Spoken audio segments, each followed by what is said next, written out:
قال الله تبارك وتعالى في القرآن المجيد والفرقان الحميد لقد من الله على المؤمنين إذ بعث فيهم رسولا صدق الله مولانا العظيم وبلغنا رسوله النبي الأمين المقيم المبين المختار الكريم ونحن على ذلك لمن الشاهدين والشاكرين والحمد لله رب العالمين.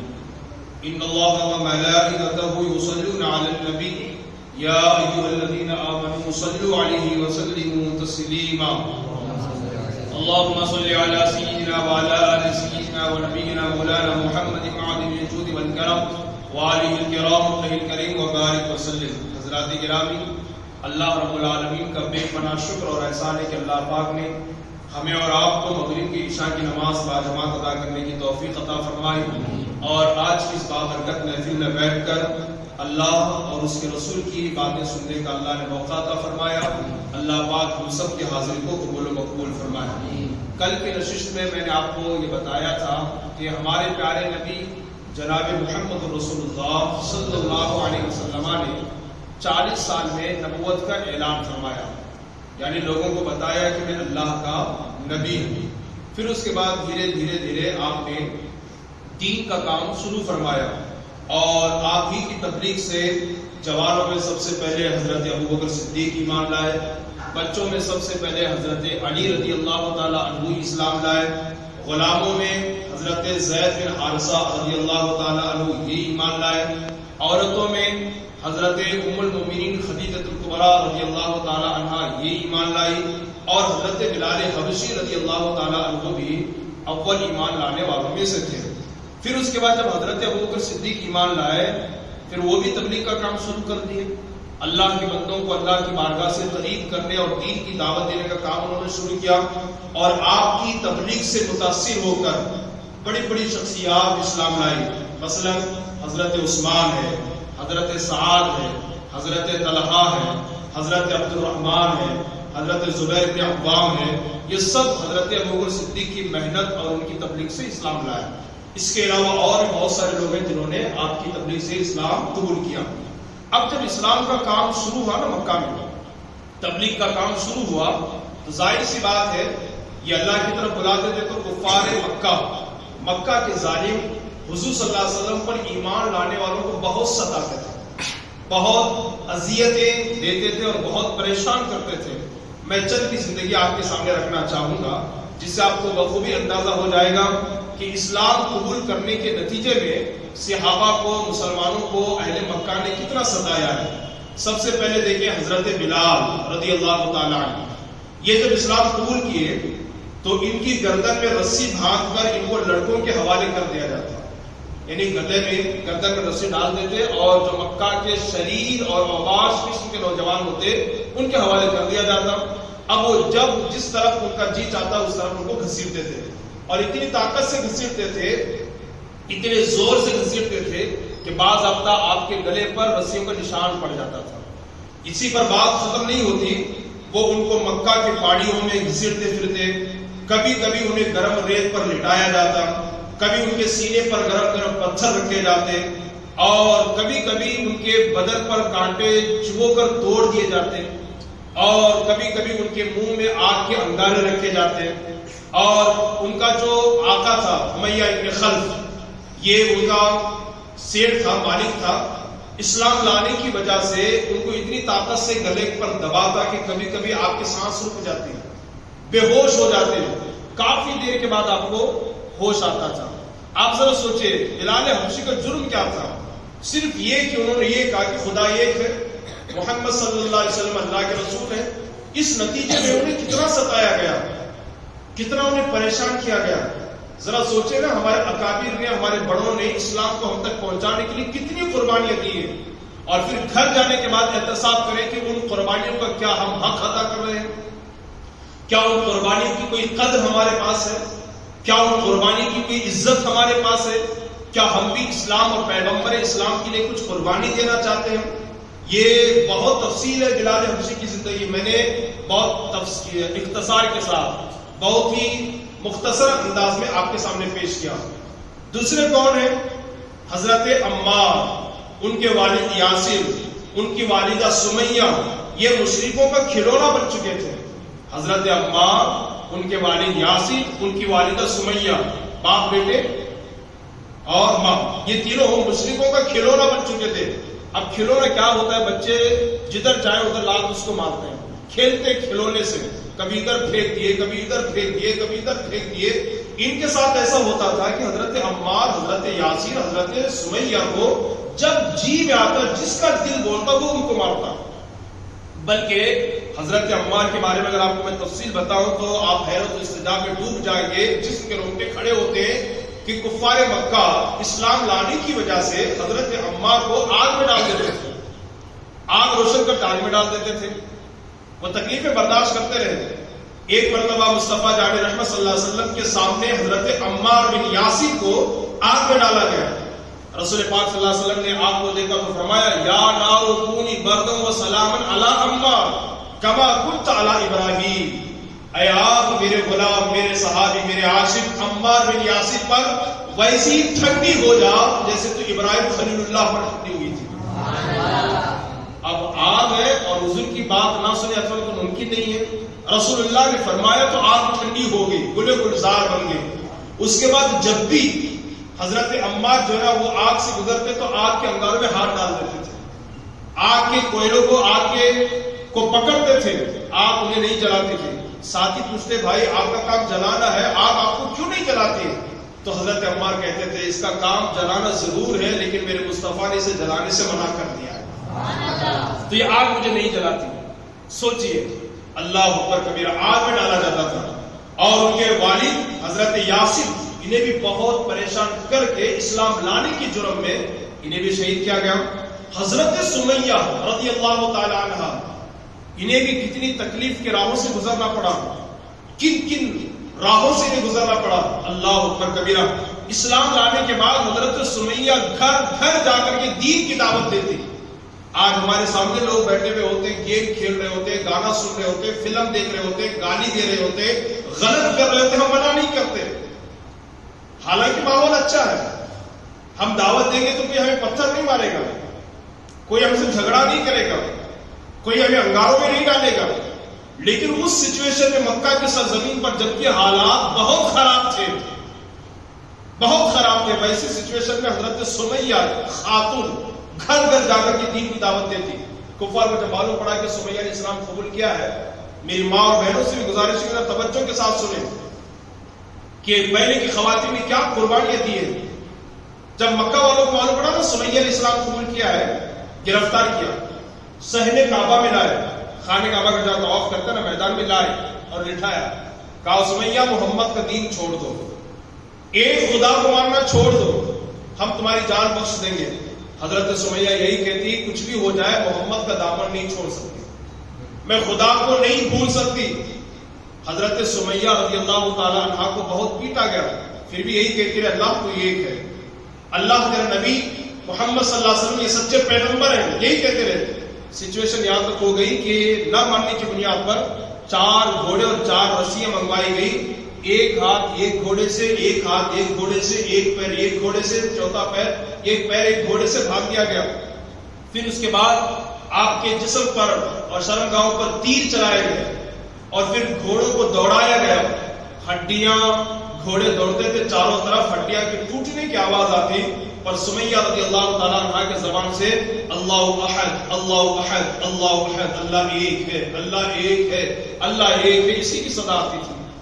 ذرا تصور میں جا کے سوچے نا، غور کریں کہ جب ہڈی ٹوٹتی ہے تو کتنا درد ہوتا ہے، کتنی تکلیف ہوتی ہے. آج ہمارے سامنے اسلام کی قدر اس لیے نہیں ہے کہ ہم مسلمان کے گھر میں پیدا ہوئے، والد مسلمان تھے، دادا مسلمان تھے، بیٹا مسلمان کے گھر پیدا ہوا، اسلام کی قدر نہیں ہے. ہمارے بڑوں نے کیا خوب کہا ہے نا، آپ کمائی میں باپ کمائی میں بڑا فرق ہوتا ہے. باپ بیٹا باپ کی کمائی پر عیاشی کرتا ہے، اسے پیسوں کی اہمیت نہیں ہے.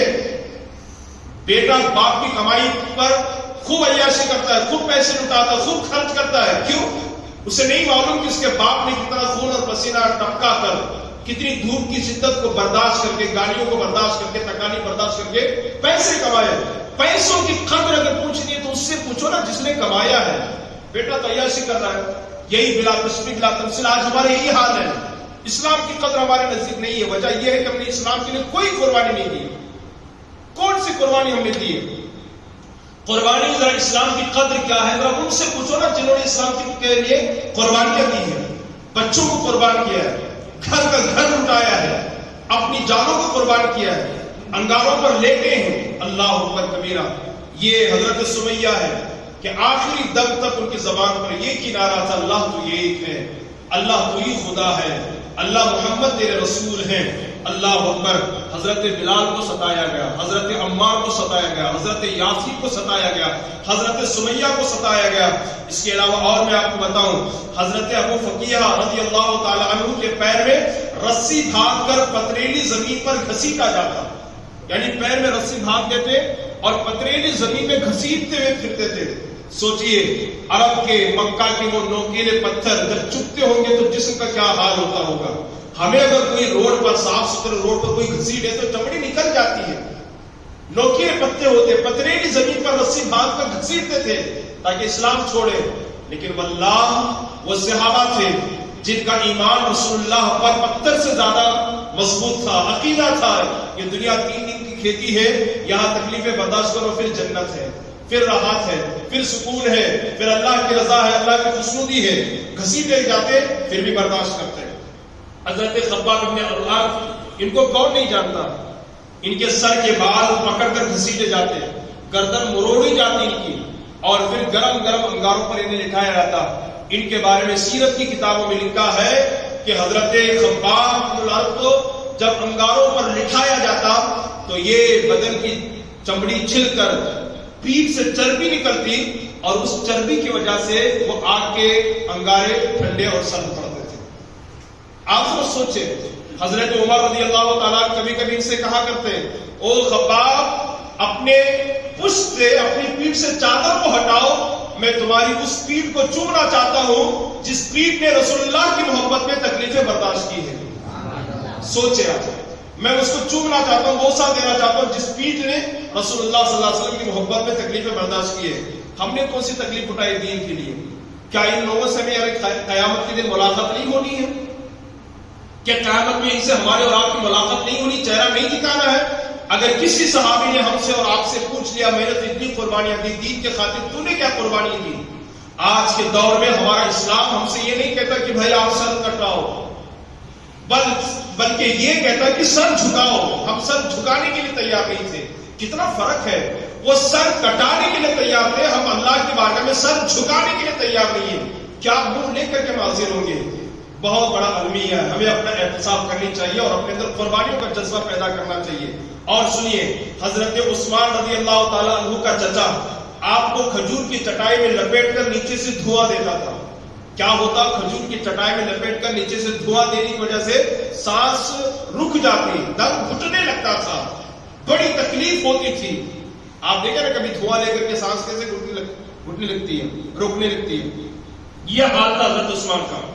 اور اسی طریقے سے حضرت مصعب ابن عمیر کو اسلام لانے کے جرم میں ان کے گھر سے انہیں نکال دیا گیا, نکال دیا گھر والوں نے. کون تھے حضرت مصعب ابن عمیر؟ بس آخری بات, کون تھے مصعب ابن عمیر؟ کوئی نہیں جانتا ہے, ساری دنیا جانتی ہے.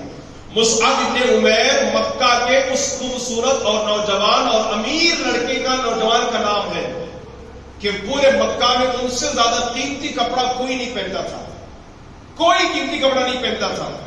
ہماری امیری, ہماری دولت ان کے سامنے کوئی حیثیت نہیں رکھتی ہے.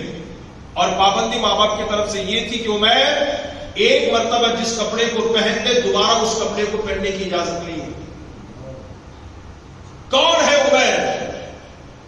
مصعب ابن عمیر اس مکہ کے نوجوان کا نام ہے کہ جب وہ چلتے تھے تو 200 کم و بیش غلام ہاتھ کر ان کے پیچھے چلا کرتے تھے. آج ہمارے پیچھے ایک نوکر بھی نہیں چلتا ہے, 200 نوکر ان کے پیچھے چلا کرتے تھے. اور پورے مکہ میں سیرت میں لکھا ہے, تاریخ کی کتابوں میں, پورے مکہ میں مصعب ابن عمیر سے زیادہ قیمتی خوشبو کا استعمال کوئی نہیں کرتا تھا. ان سے اچھے کپڑے کسی کے نہیں, ان سے اچھی خوشبو کسی کے نہیں, ان سے زیادہ غلام کسی کے پاس نہیں. اور اتنے خوبصورت تھے, اتنے خوبصورت تھے کہ جب مکہ کی گلیوں سے عمیر گزرتے, مصعب ابن عمیر, تو عورتیں جھانک کر کے ان کو دیکھا کرتی تھی. اتنے خوبصورت ہیں. آج بڑی معذرت کے ساتھ ہمارے نوجوانوں کو دولت پر، حسن پر، خوبصورتی پر، اپنی شہرت پر بڑا فخر ہوتا ہے نا. ہماری کیا شہرت ان کے سامنے، ہماری کیا اوقات ان کے سامنے، ہماری کیا دولت ان کے سامنے، ہماری کیا طاقت ان کے سامنے. وہ کسی چیز میں ہم سے کم نہ تھے. لیکن اللہ اکبر، وہ گھومتے گھومتے چلتے چلتے ایک مرتبہ حضور کی بارگاہ میں آ گئے. تھے بہت خوبصورت، لیکن دنیا کا آدمی جتنا بھی خوبصورت ہو میرے مصطفیٰ سے زیادہ خوبصورت تو نہیں ہو سکتا. کوئی کتنا بھی حسین و جمیل ہو، کوئی کتنا بھی خوبصورت کیوں نہ ہو، میرے مصطفیٰ سے زیادہ خوبصورت کوئی ہو ہی نہیں سکتا. اس لیے اللہ نے پوری کائنات میں میرے مصطفیٰ جیسا حسین بھی کسی کو بنایا ہی نہیں ہے. کیا وہ نہیں کہتے حضرت حسان بن ثابت، وَأَحْسَنُ مِنْكَ لَمْ تَرَ قَطُّ عَيْنِي وَأَجْمَلُ مِنْكَ لَمْ تَلِدِ النِّسَاءُ خُلِقْتَ مُبَرَّأً مِنْ كُلِّ عَيْبٍ كَأَنَّكَ قَدْ خُلِقْتَ كَمَا تَشَاءُ.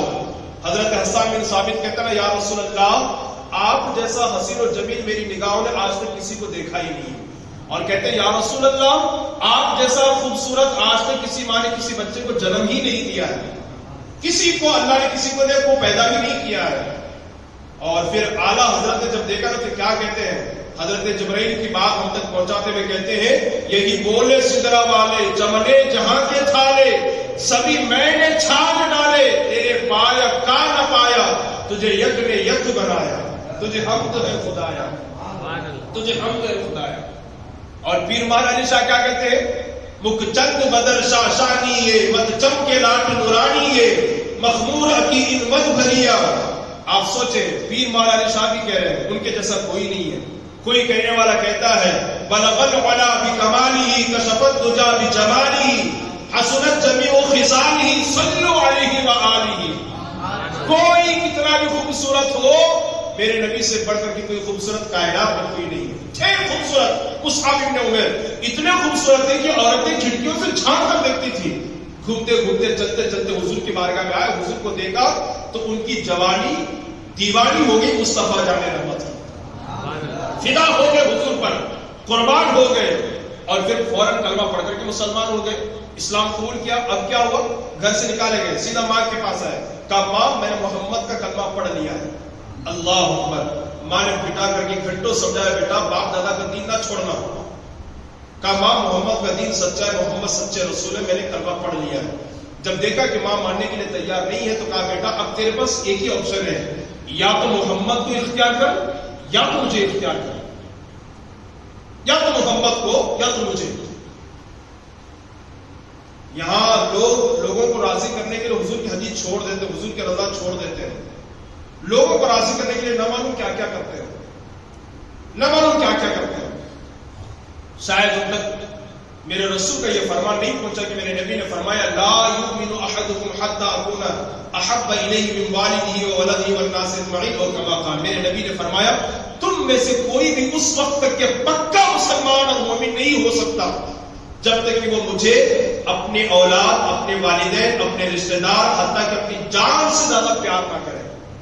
نہیں ہو سکتے، پکا مومن نہیں ہو سکتے. بخاری کی حدیث ہے، غالباً متفق علیہ روایت ہے. سوچے کیا ہمیں اپنے اولاد سے زیادہ اپنے حضور سے محبت ہے؟ کیا اپنے ماں باپ سے زیادہ، اپنی بیوی بچوں سے زیادہ اپنے حضور سے ہمیں محبت ہے؟